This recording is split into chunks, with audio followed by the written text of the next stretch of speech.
ونستعينه ونستغفره ونعوذ بالله من شرور أنفسنا ومن سيئات أعمالنا من يهده الله فلا مضل له ومن يضلل فلا هادي له وأشهد أن لا إله إلا الله وحده لا شريك له وأشهد أن محمدا عبده ورسوله يا أيها الذين آمنوا اتقوا الله حق تقاته ولا تموتن إلا وأنتم مسلمون يا أيها الناس اتقوا ربكم الذي خلقكم من نفس واحدة وخلق منها زوجها وبث منهما رجالا كثيرا ونساء واتقوا الله الذي تساءلون به والأرحام إن الله كان عليكم رقيبا يا أيها الذين آمنوا اتقوا الله وقولوا قولا سديدا يصلح لكم أعمالكم ويغفر لكم ذنوبكم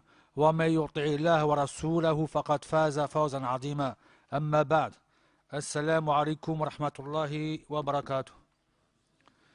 Donc notre sujet vis-à-vis des trésors du Coran donc tourne autour des actes qui permettent l'entrée au paradis ou les actes qui sont la cause de l'entrée au paradis ainsi que les actes qui sont la cause de l'entrée en enfer. Et tout cela à travers le livre d'Allah subhanahu wa ta'ala. Donc certes Allah subhanahu wa ta'ala nous a créé ici donc pour un but qui est noble. Et ce but n'est autre que l'adoration. Il n'est autre que l'adoration exclusive. Le fait de vouer un culte pur à Allah subhanahu wa ta'ala sans lui associer quoi que ce soit. Donc le fait de lui vouer un culte pur, c'est le fait de l'adorer sans lui associer quoi que ce soit. Allah subhanahu wa ta'ala dit dans Surat Dhariyat, le verset 56, وَمَا خَلَقْتُ الْجِنَّ وَالْإِنسَ إِلَّا لِيَعْبُدُونَ. Donc il dit subhanahu wa ta'ala, je n'ai créé les djinns et les humains que pour qu'ils m'adorent. Et Ibn Abbas, radiyallahu ta'ala anhuma, le savant du tafsir, donc le noble compagnon de la famille du prophète sallallahu alayhi wa sallam et savant du tafsir, a dit que pour qu'il m'unifie, illa liyuwahhidoun. Et Allah subhanahu wa ta'ala ne nous a pas donné la vie, il ne nous a pas donné l'existence que pour qu'on lui voue un culte pur subhanahu wa ta'ala. Donc voici donc le sens réel et le seul but de notre existence. Certains savants du tafsir, donc les exégètes du Coran, ont dit que ce verset signifie je ne les ai créés que pour que les bienheureux parmi eux m'adorent et me désobéissent les malheureux. Donc ici c'est une irada qui sera donc shar'iyya. C'est une volonté d'Allah subhanahu wa ta'ala qui a attrait à la législation. Et que la sagesse ici, et que l'existence donc des humains et des djinns est pour l'adoration d'Allah faite par les bienheureux. Que pour qu'ils m'adorent, on sait bien que sur cette terre, il y a énormément de gens qui n'adorent pas Allah. Pourtant Allah a dit, je n'ai créé les djinns et les humains que pour qu'ils m'adorent. Et pourtant, al-waqi', donc l'actualité, la situation, ce que l'on connaît, donc ce qui est face à nous, on voit bien ici que beaucoup de personnes n'adorent pas Allah. Donc c'est pour ça que certains savants ont dit donc, que pour les bienheureux, parmi donc, les créatures djinns et humains, m'adorent. Donc les bienheureux parmi eux.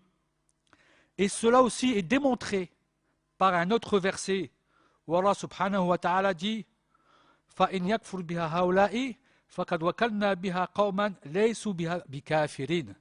Surat Al-An'am, verset 89. Donc voici le verset à partir duquel s'appuie. Donc certains exégètes, lorsqu'ils disent si ces autres-là n'y croient pas, du moins nous avons confié ces choses à des gens qui ne les nient pas, ou qui ne me croient pas. Donc cet avis a été rapporté par Ibn Jarir, rahmahullah, de la part de Zayd ibn Aslam. De la part de Zayd ibn Aslam, rahmatullah alayhim, jami'a. Et d'autres savants ont dit que le sens de la parole d'Allah, illa liya'budun, et que pour qu'il m'adore, donc ce sens est que pour qu'il approuve ma divinité de force ou de gré. Que pour qu'il approuve ma divinité de force ou de gré. Et on va appeler cela al-irada al-kawniya. On va l'appeler al-irada al-kawniya. Donc la volonté de ce que Allah Azza wa Jalla a décidé, fil kawn, donc dans cette création. Donc les gens vont adorer Allah de force ou de gré. Donc par le fait de dire qu'ils sont soumis à Allah, quoi qu'il en soit. Ils sont soumis à ce que Allah subhanahu wa ta'ala a décidé. Ils ont besoin d'air pour respirer. Ils ont besoin de sang qui circule dans les veines pour pouvoir vivre. Ila akhirihi. Et tout ce que vous pouvez imaginer de ce que ils ont besoin, les gens. Ils ont besoin de leur cœur, ils ont besoin de leur foie, ils ont besoin de leurs reins. Ila akhirihi. Sinon, sans ces membres-là, de façon générale, on ne vit pas ou on vit mal. Ils ne peuvent pas se passer de ce que Allah Azza wa Jalla a décidé pour qu'ils puissent vivre. Donc, certains savants ont dit que ici, cette adoration, donc, il a liya'budun, a attrait avec l'irada al-kawniya. Donc, ici, il dit que pour qu'il approuve ma divinité de force ou de gré, car le croyant m'obéit par son choix. C'est un choix que tu as fait, une guidée d'Allah subhanahu wa ta'ala, bien sûr avec le tawfiq min Allah subhanahu wa ta'ala, afin que tu sois musulman. C'est un choix de ta part et de son propre gré. Mais le mécréant est soumis au décret de son Seigneur, quoi qu'il en soit. Donc nous sommes tous égaux face à al-irada al-kawniya. Mais donc le fait que nous sommes donc soumis au décret d'Allah subhanahu wa ta'ala. Vis-à-vis de la soumission à Allah Azza wa Jal face à la législation, ce sera une question de choix. Où je crois ou je ne crois pas. J'ai décidé de croire. Et Allah subhanahu wa ta'ala a entré la foi dans mon cœur.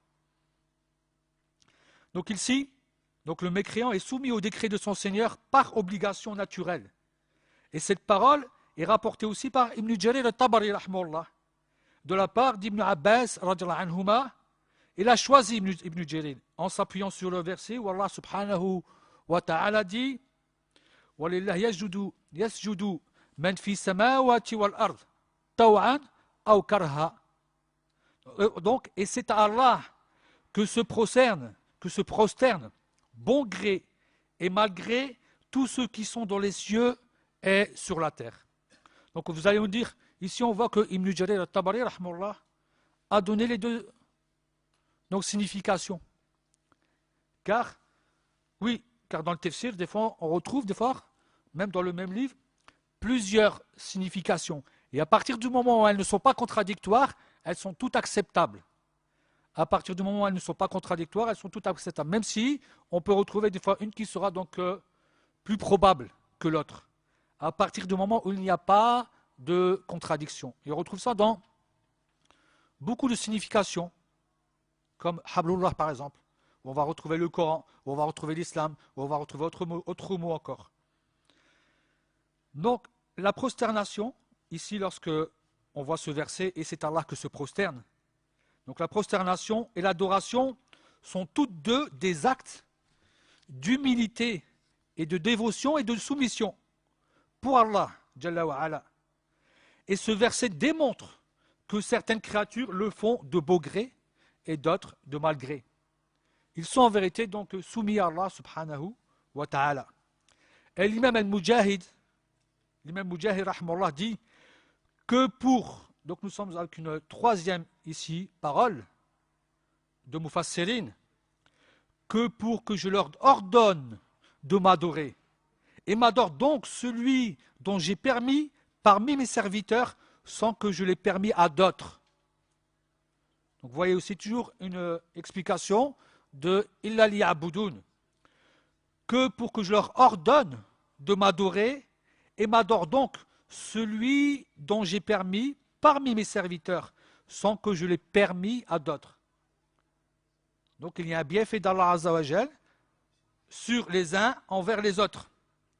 Et l'imam Shanqayti, rahimahullah, dans son livre, donc Adwa al-Bayan, dit après avoir rassemblé ces paroles, toutes ces paroles, après recherche de ces paroles, le sens, incha'Allah, de ce verset, donc, que pour que je leur ordonne de m'adorer et que je le récompense à cela, je les teste par des responsabilités, puis je les récompense selon leurs actes. Donc ici, il y a le fait de l'adorer, il y a aussi le test. Il y a un ibtila. Donc c'est un test. Est-ce qu'ils vont m'adorer ou pas? Je les crée et je les teste. Vont-ils m'adorer ou pas? Donc s'ils sont bons, c'est un bien, et s'ils ne le sont pas, c'est un mal. Donc vis-à-vis des actes. Et plusieurs versets vont venir appuyer la parole de l'imam Shanqayti rahimahullah. Lorsque, donc, on retrouve cela dans le commencement ou dans certains versets du début de Surat al-Hud. Donc, huwa alladhi khalaqa as-samawati wal ard fi sittati ayam thumma fi sittati ayam wa kana 'arshuhu 'ala al-ma'. Donc c'est lui qui a créé donc les cieux et la terre donc en 6 jours, et son trône était ici sur l'eau. Donc Allah subhanahu wa ta'ala a créé. Et on retrouve dans l'autre verset, je n'ai créé les djinns et les humains que pour qu'ils m'adorent. Il a créé tout cela. Donc pour cela, il y aura ici donc une récompense. Et il montre pourquoi, après avoir créé, pourquoi il a créé. Donc Allah Azza wa Jalla montre ici. Il a commencé par créer. C'est une étape.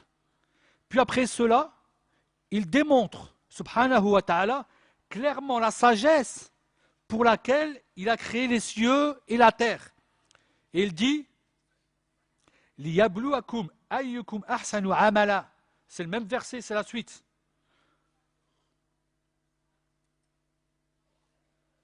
Donc, liyabluwakum ayyukum ahsanu amala, wa lan qultu innakum mab'uthuna min ba'di al-mawti la yaqulunna alladhina kafaru inna hada illa sihrun mubin.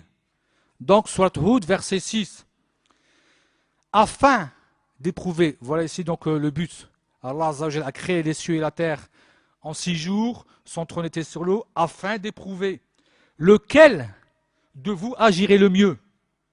Et si tu dis, vous serez ressuscité après la mort, ceux qui ne croient pas diront, ce n'est là qu'une magie évidente.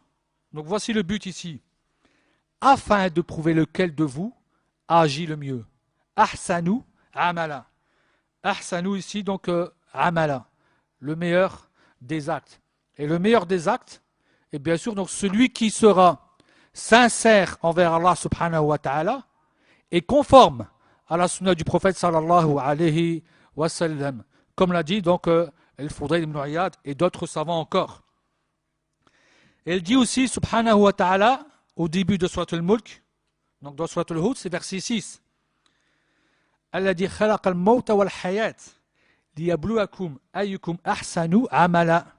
Il redit, subhanahu wa ta'ala, dans Surat la Royauté, verset 2, celui qui a créé la mort et la vie, afin de vous éprouver qui de vous est fait, donc, ou bien est le meilleur en œuvre, et le meilleur en œuvre.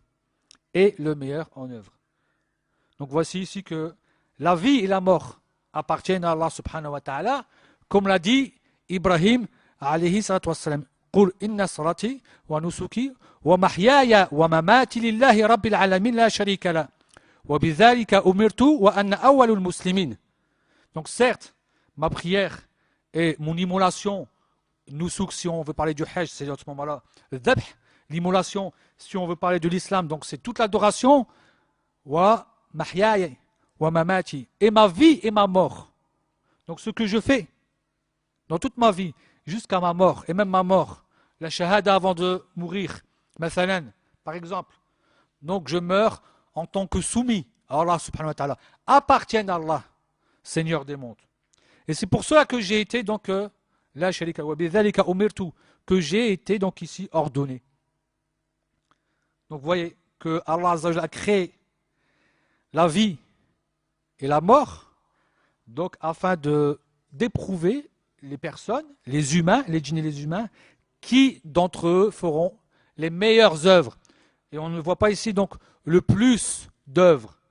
Le plus d'œuvres. Et les meilleures sont celles qui sont sincères, conformes à la sunna du prophète sallallahu alayhi wa sallam. Akhrasuhu wa aswabuhu. Comme l'a dit Al-Fudayl ibn Iyad, rahmatullah alayhi. Et il dit aussi, subhanahu wa ta'ala, dans Surat Al-Kahf, la Surat donc Al-Kahf, la caverne. Inna ja'alna ma'ala al-ardi zinatan laha liyabluwakum ayyuhum ahsan liyabluwahum afwan ayyuhum ahsanu amala. Donc certes, nous avons placé ce qu'il y a sur la terre pour l'embellir, afin d'éprouver. Donc tout ce qui est beau sur cette terre, tout ce qu'on peut ramasser comme joyaux, et tout ce qui est utilisé sur cette terre pour l'embellir, tout ce qu'on peut construire à partir de ce qu'il y a sur cette terre, et qui a en vérité donc enjolivé les gens, ensorcelé même les gens, car ils leur font oublier ce que Allah subhanahu wa ta'ala donc nous ordonne sur cette vie. Donc pour embellir, afin d'éprouver qui d'entre eux sont les meilleurs dans leurs actions. Donc vous voyez ici, Allah subhanahu wa ta'ala, il a créé les cieux et la terre. Il crée aussi, nous crée pour qu'on l'adore. Et il crée les cieux et la terre et il les embellit. Tout cela en vérité ne sont que des épreuves, justement, pour donc voir qui de nous réellement va adorer et qui de nous va désobéir. Allah Jalla wa Ala montre clairement à travers ces versets que la sagesse de la création est pour les éprouver. Donc qui va œuvrer de la meilleure façon. Et le meilleur tafsir de cette parole, donc, il y a Boudoun. Le meilleur tafsir des trois versets qu'on vient de voir auparavant, le fait qu'il a créé les cieux et la terre, et donc le fait qu'il a créé aussi donc, la vie et la mort, qu'il a créé les cieux et la terre et qu'il a embelli cette terre, donc en vérité, le meilleur tafsir de ces versets-là, c'est « Illa liya'budun ». Tous ces versets vont revenir à cette parole que pour qu'il m'adore. Que pour qu'il m'adore. La récompense est selon l'acte. Al-jaza min jins al-amal. Selon la nature de l'acte. La personne sera soit bien récompensée par sa dévotion et son obéissance envers Allah subhanahu wa ta'ala, ou soit elle sera châtiée par sa mécréance et sa désobéissance envers son Seigneur subhanahu wa ta'ala.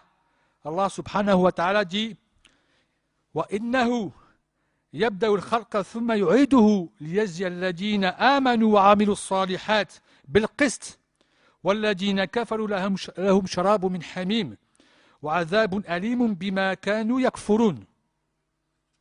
Et Allah subhanahu wa ta'ala dit dans Surat Yunus, verset 4, quant à ceux qui n'ont pas cru, donc ils auront un breuvage d'eau bouillante et un châtiment douloureux à cause de leur mécréance. Donc certes il a donc débuté subhanahu wa ta'ala la création, puis il a redonne une deuxième fois, c'est-à-dire après la mort, il ressuscite subhanahu wa ta'ala, afin de récompenser qui? Alladina amanu wa amilu salihat, ceux qui ont cru et ont accompli de bonnes œuvres, ceux qui ont cru et ont mis en application. Et la croyance ici, c'est donc al-ilm, al-nafi'. Comment tu vas croire? Tu ne vas croire que par science, par al-ilm, al-nafi'. Et tu vas mettre en application donc par al-amal al-salih. Voici ici donc toute la religion, al-ilmu al-nafi' wa al-amal al-salih, qui est aussi retrouvé dans din al-haq wa al-huda. Al-huda wa din al-haq. N'est-ce pas que al-huda, la guidée, n'est faite que par donc la science. Et din al-haq, c'est par les œuvres. C'est par les œuvres. Donc lorsque vous entendez al-huda wa din al-haq, ou bien al-amal al-salih wa al-ilm al-nafi', l'iman wa l'amal, donc en vérité vous savez que tous ont en vérité la même signification. Ces trois éléments-là ont la même signification, c'est-à-dire connaître, donc apprendre et mettre en application. L'ilm, قبل القول والعمل. Donc ici c'est l'ilm en vérité, et après il y a al-amal. C'est pour ça qu'un Nabi sallallahu alayhi wa sallam donc a dit ما من نبي إلا وله حواريون وأصحاب يقتدون بأمره ويستنون بسنته ويقتدون بأمره. Le prophète sallallahu alayhi wa sallam a dit que chaque envoyé, chaque prophète a des compagnons. Ils prennent de sa sunna, yastanuna bi sunnati. Donc comment? Par quoi? Par l'ilm, al-nafi'. Ils apprennent où est la sunna, comment est la sunna. Donc ça c'est l'apprentissage, c'est l'ilm al-nafi'. Wa yaqtaduna bi amrihi. Et ils font ce qu'ils ont été ordonnés. Donc c'est al-amal al-nafi'. Donc un Nabi sallallahu alayhi wa sallam a dit que tous les prophètes ont des compagnons. Et donc les compagnons du prophète et celui qui ont ces récompenses-là sont ceux qui apprennent et mettent en application. Vous voyez qu'on ne peut pas sortir de cela. On ne peut pas entrer dans al-huda wa din al-haq, dans al-ilm al-nafi' wa al-amal al-salih, dans al-iman alladina amanu wa amilu salihat, que par le biais de l'apprentissage de la science et de la mise en application. Et vous voyez, le hadith, encore une fois, est venu prouver cela. Ce hadith est venu prouver cela. Donc, dans ce verset, quant à ceux qui n'ont pas cru, ils auront un breuvage d'eau bouillante et un châtiment douloureux à cause de leur mécréance. Donc, c'est pour ça qu'on dit al-jaza min jins al-amal. La récompense est selon la nature de l'acte. Dans Surat Yunus, verset 4. Et il dit aussi dans Surat An-Najm, subhanahu wa ta'ala, وَلِلَّهِ مَا فِي السَّمَاوَاتِ وَالْأَرْضِ لِيَجْزِيَ الَّذِينَ آسَوْا بِمَا عَمِلُوا وَيَجْزِيَ الَّذِينَ أَحْسَنُوا بِالْحُسْنَى. Et à Allah appartient ce qui est dans les cieux et sur la terre, afin qu'il rétribue ceux qui font le mal selon ce qu'ils œuvrent, et récompense ceux qui font le bien par la meilleure récompense. Donc, soit Najm, verset 31. Donc, la récompense est selon l'œuvre. Mais comment œuvrer? Et où trouve-t-on comment œuvrer? Il faut savoir maintenant comment œuvrer. Combien de personnes œuvrent? Chaque musulman, qu'elle fasse partie de telle ou telle secte, œuvre. Tout le monde œuvre. Mais maintenant, comment œuvrer? Et comment arriver à œuvrer comme il le faut? Et où trouver cela? Donc on va trouver cela bien sûr à travers le livre d'Allah subhanahu wa ta'ala et la sunna du prophète sallallahu alayhi wa sallam, avec la compréhension de ceux qui ont compris. Donc, bien sûr, les compagnons du prophète à leur tête, ridwanallah alayhim, et ceux qui les suivent à la perfection. Donc ce trésor qui est descendu de la part d'Allah azza wa jal, donc en l'occurrence pour nous sur le sujet c'est bien donc le Coran, car nous sommes avec les trésors du Coran. Donc ce trésor qui est descendu de la part d'Allah subhanahu wa ta'ala, et ce mot descente, donc nuzul, nazal al-kitab, tanzilan ila akhiri, tous les mots que l'on retrouve par rapport au fait qu'Allah azza wa jal a descendu, donc ce Saint-Coran, a été mentionné énormément. Allah subhanahu wa ta'ala mentionne près de 200 fois dans le Coran comme quoi il a descendu du livre, que ce soit par nazala, tanzilan ila akhiri, tous les mots qui ont à voir au fait qu'Allah a descendu le Coran. Et cela, min bab al-faïda, ça prouve quoi? Qu'Allah azza wa jal fi sama. Ça prouve qu'Allah azza wa jal il est fi sama, parce que la descente ne vient que du haut, ne vient que de ce qui est au-dessus. Donc ça a été mentionné près de 200 fois. Il nous annonce qu'il a été descendu donc de sa part, subhanahu wa ta'ala. Lorsqu'il dit, comme dans Surat al-Furqan, donc wa innahu la tanzilu rabbil alamin. Certes, donc ce Coran-ci, c'est le Seigneur de l'univers qui l'a fait descendre. Wa innahu la tanzilu rabbil alamin. Et là, ici, les tawkid, c'est pour appuyer, certes. Donc il a bien été descendu de la part du Seigneur des mondes. Là, c'est pour montrer qu'il vient de lui, subhanahu wa ta'ala. Et des fois, Allah Azza wa Jalla utilise le mot qu'il a été descendu afin de montrer aussi autre chose que c'est de sa part. Comme par exemple, il montre ici la raison pour laquelle ce Coran est descendu. Donc il est descendu afin que l'on suive par exemple ses ordres et ses enseignements. Allah dit وَإِذَا قِيلَ لَهُمْ اتَّبِعُوا مَا أَنزَلَ اللَّهُ وَإِذَا قِيلَ لَهُمْ اتَّبِعُوا مَا أَنزَلَ اللَّهُ dans Surat Luqman, verset 21. Et lorsqu'on leur dit, suivez ce que Allah a descendu, suivez, donc mettez en œuvre, mettez en application, pratiquez ce que Allah subhanahu wa ta'ala a descendu. Donc ici on a quoi? Le fait qu'il faut suivre. Il faut qu'il y ait un suivi. Suivi de quel suivi? Le suivi justement de ceux qui ont compris. Le suivi justement de ceux qui ont compris. Et on retrouve bien sûr donc énormément de versets qui montrent cela. Par le fait de connaître Allah Azza wa Jal, par le fait de juger à travers ce livre. Donc je jugeais par la loi d'Allah subhanahu wa ta'ala. Et autre encore. Afin de le lire. Donc, c'est-à-dire de le lire, c'est-à-dire de le comprendre petit à petit. Comme l'ont fait les compagnons du prophète, Ridwanullah alayhim. Ils ne se sont pas pressés, ils ont appris un peu de versets, ils ont mis en application, ils ont compris, ils ont mis en application, et ainsi de suite. Et c'est comme ça que ça se passe. Donc, notre sujet tourne autour donc, des causes de l'entrée du paradis et de celles de l'entrée en enfer. Donc, nous allons commencer par l'entrée au paradis. Nous allons commencer par l'entrée au paradis. Et qu'est-ce que le paradis? Donc, de façon succincte, en résumé, donc le paradis est une création parmi les créations d'Allah subhanahu wa ta'ala. Et elle est la dernière demeure donc, de l'homme et aussi du djinn, bien sûr pour le croyant, parmi les hommes et parmi les djinns. En récompense en cela. En récompense en cela par ses œuvres. Par ses œuvres. Ces œuvres, en réalité, sont le moyen qui permettent d'acquérir quoi? La miséricorde d'Allah subhanahu wa ta'ala. Tu vas toucher par tes œuvres la miséricorde d'Allah subhanahu wa ta'ala. Mais le réel, ou la réelle cause de ton entrée au paradis, c'est la miséricorde d'Allah subhanahu wa ta'ala. Mais tes œuvres ont touché la miséricorde d'Allah subhanahu wa ta'ala. Car ce qu'il y a au paradis vaut bien mieux que tout ce que l'on fait dans notre vie comme adoration. Ce qu'on fait réellement, ce n'est pas suffisant. On a énormément de manquements dans nos adorations. Et on ne pourrait pas, même si on vivait des siècles, arriver donc réellement, c'est-à-dire au niveau réel de quoi d'arriver, c'est-à-dire en vérité à avoir ce qu'on a comme récompense dans ce paradis. Mais en réalité, c'est vraiment la récompense, c'est la miséricorde d'Allah subhanahu wa ta'ala qui nous permet d'entrer dans ce paradis. Donc le paradis a déjà été créé. C'est pour ça qu'on voit U'iddat lil muttaqin, qui a été déjà préparé. U'iddat, donc c'est un mardi. C'est un passé. Le verbe, il est au passé. Pour qui? Pour ceux qui craignent. U'iddat. Donc ce verbe prouve qu'il a déjà été créé. De même pour l'enfer.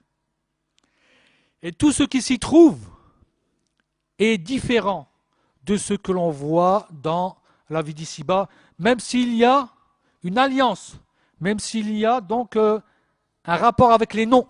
Ce sont les mêmes noms. Le lait, l'eau, le vin, le miel, les divans, et des arbres, les animaux. Mais simplement, tout y est différent. Donc vous connaissez les sens. Donc la vue, l'ouïe, le toucher, l'akhiri. Donc dans tous les sens, donc les sens, tous les sens seront différents. Ça ne sera pas la même vue. Donc ça sera autre chose par rapport à la vue. Ça sera autre chose par rapport au toucher. Ça sera autre chose par rapport au son. Ça sera autre chose par rapport à tout. Donc bien sûr, tout cela est différent. Et personne, donc d'ici bas, ne peut s'imaginer, même si tu t'es forcé à vouloir imaginer, sache que tu vas te tromper. N'essaie pas de fermer les yeux et penser. Ça ne servira à rien parce que tu ne vas pas arriver à cela. Parce que ma khatala ala qalbi bashar. Donc cela n'a même pas traversé le cœur donc, de l'humain.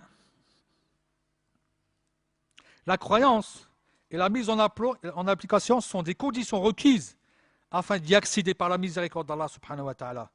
Allah dit وَالَّذِينَ آمَنُوا وَعَمِلُوا الصَّالِحَاتِ أُولَٰئِكَ أَصْحَابُ الْجَنَّةِ هُمْ فِيهَا خَالِدُونَ. Vous voyez ici le premier mot que l'on retrouve dans le Coran.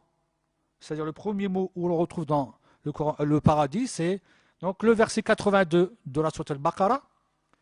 Et il a attrait à quoi? Il a rapport avec donc وَالَّذِينَ آمَنُوا وَعَمِلُوا الصَّالِحَاتِ. Ceux qui ont cru et ont fait de bonnes œuvres et ont mis en application. Donc ils croient. On avait dit que c'était al-ilm, al-nafi', al-nafi' wal-amal al-salih. Donc ceux qui ont cru et ont accompli de bonnes œuvres, ce sont eux, les gens du paradis, où ils demeureront éternellement. Donc, walladina amanu, ceux qui ont cru. Ils ont cru en quoi? Donc ils ont cru en l'invisible, en ce qu'ils n'ont pas vu. Et c'est pour cela que cette croyance est mentionnée en premier dans le livre d'Allah subhanahu wa ta'ala.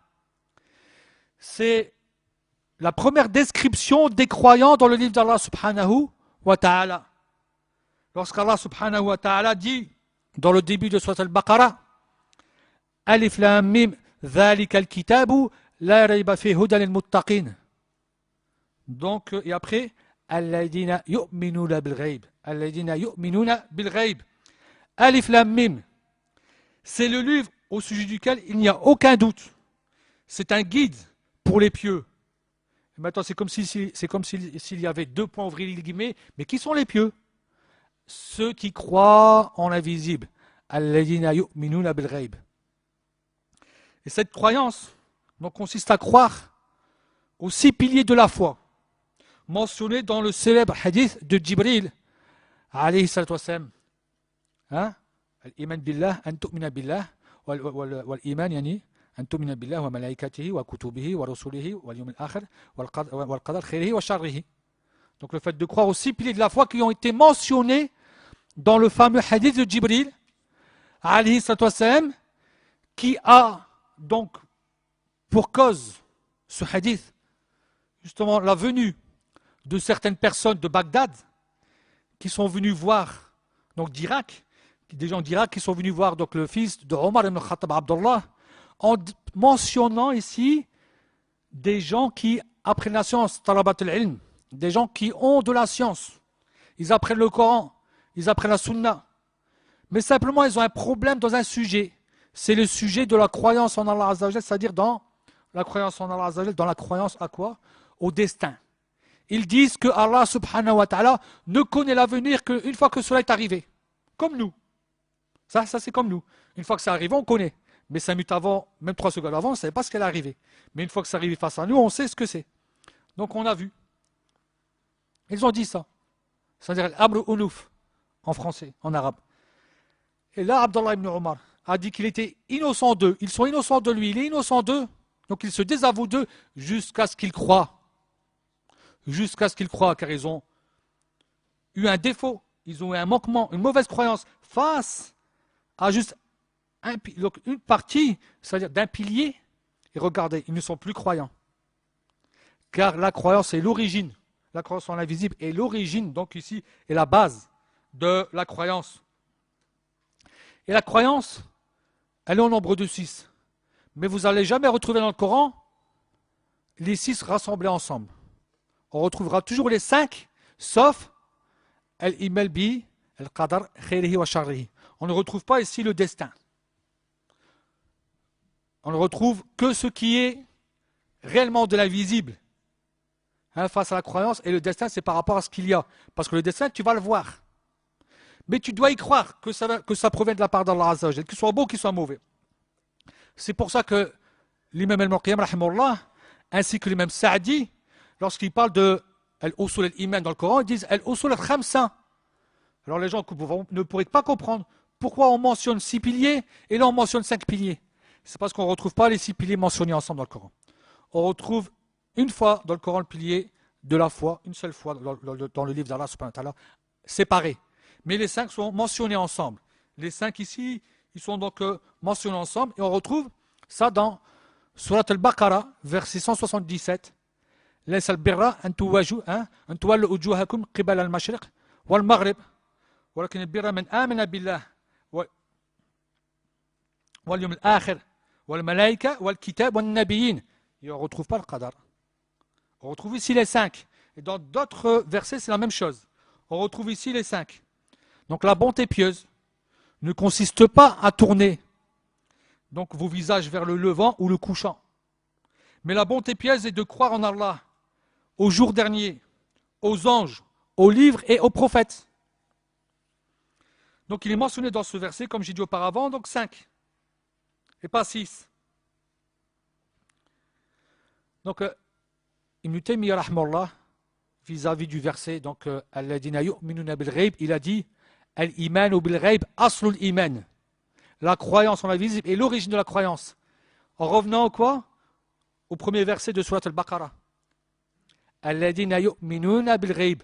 La première description et caractéristique des croyants, ceux qui croient en l'invisible.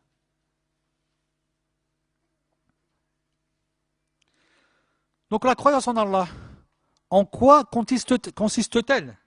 Qu'est-ce que maintenant la croyance en Allah? Donc c'est de croire en son existence subhanahu wa ta'ala. En premier lieu, on va croire en l'existence d'Allah subhanahu wa ta'ala en premier lieu. On va croire en sa seigneurie,